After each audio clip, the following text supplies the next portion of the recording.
नमस्कार. आदर्श पोलखोलमध्ये आपलं स्वागत आहे. मी नितेश उपाध्ये. लोकसभा निवडणुकीचा निकाल अगदी काही दिवसावर येऊन ठेपला आहे. येत्या 4 जून रोजी लोकसभा निवडणुकीचा निकाल लागणार आहे. या संदर्भात शहरातूनच जवळ असलेल्या पॉलिटेक्निकल कॉलेज येथे मतमोजणी होणार आहे. या संदर्भात प्रशासनाच्या वतीने मोठा बंदोबस्त देखील करण्यात आला आहे. या संदर्भात जिल्हाधिकारी मुंडे मॅडम यांनी सर्व माहिती दिली आहे. ऐकूया त्यांच्या शब्दात. बीड लोकसभा मतदारसंघामध्ये 6 विधानसभा मतदारसंघ आहेत. त्याच्यामध्ये स्वतंत्ररित्या प्रत्येक मतदारसंघाच्या काउंटिंग हॉल असून प्रत्येक काउंटिंग हॉलची तयारी आम्ही केलेला आहे. प्रत्येक काउंटिंग हॉलमध्ये 14 टेबल्स असून प्रत्येक टेबलवर एक मायक्रो ऑब्झर्वर, काउंटिंग सुपरवायझर आणि एक काउंटिंग असिस्टंट या पद्धतीचे रचना असणार आहे.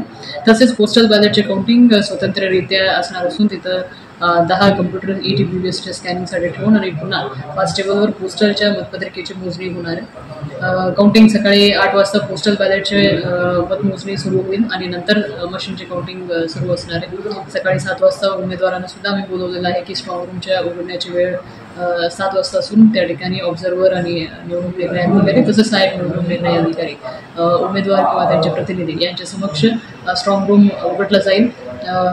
ओव्हरऑल सुरक्षेच्या दृष्टिकोनातून सुद्धा 3 टायर सिक्युरिटी त्या ठिकाणी असणार आहे. जे मेन बिल्डिंग आहे ज्या ठिकाणी स्ट्रॉंग रूम आणि काउंटिंग हॉल आहे ते सेंट्रल आर्म्ड पोलीस फोर्सेसच्या ताब्यात असून आणि त्यांच्या निगराणीखाली असणार आहे आणि परिसर स्टेट रिझर्व्ह पोलीस फोर्सच्या निगराणीखाली असणार आहे आणि बाहेरचे जे काही आउटर सिस्टम आहे ते स्टेट पोलीस ते कंट्रोल करणार आहे. मग स्टेट पोलीसच्या माध्यमातून सर्व फ्रिस्किंग होऊन त्या ठिकाणी एंट्री दिली जाणार.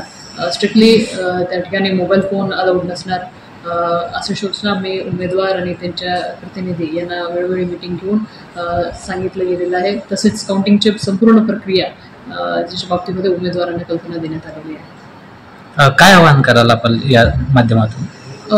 4 जून 2024 रोजी मतमोजणी होणार आहे गव्हर्नमेंट पॉलिटेक्निक नातापूर रोड येथे. सर्व नागरिकांना, बीड जिल्ह्यातील सर्व नागरिकांना माझी आव्हान आहे की कृपया शांतता राखावी. जे काही बीड जिल्ह्यामध्ये भरपूर गुन्हा सोशल मीडियाच्या जे काही पोस्ट्स असतील जे इतर लोकांना दुखविण्यासारखं जे काही पोस्ट सोशल मीडियामध्ये टाकले होते त्याच्यामध्ये भरपूर गुन्हा दाखल झालेले आहेत. त्याच्यामध्ये अननेसेसरी लोकांवर जे लोक असतील त्यांचे एज ग्रुप पण लहान असतो की ज्याच्यामध्ये गुन्हा दाखल होतो. ते गुन्हा दाखल झाल्यानंतर त्यांच्या एकंदरीत असं बघितलं तर नेहमी कोर्टामध्ये जाणे, त्यांना नोटिसेस इश्यू केलं जातं. या पद्धतीच्या हॅरॅसमेंटला समोर जावं लागतं. त्याच्यामुळे कृपया सर्व ठिकाणी शांतता राखावी अशी मी आवाहन करते. जे काही परिसर, काउंटिंग हॉलच्या परिसर आणि बाहेरचे परिसर सुद्धा CCTV कव्हरेजमध्ये असल्या कारणाने कुठल्याही प्रकारच्या हलगर्जीपणा खपून घेतलं जाणार नाही.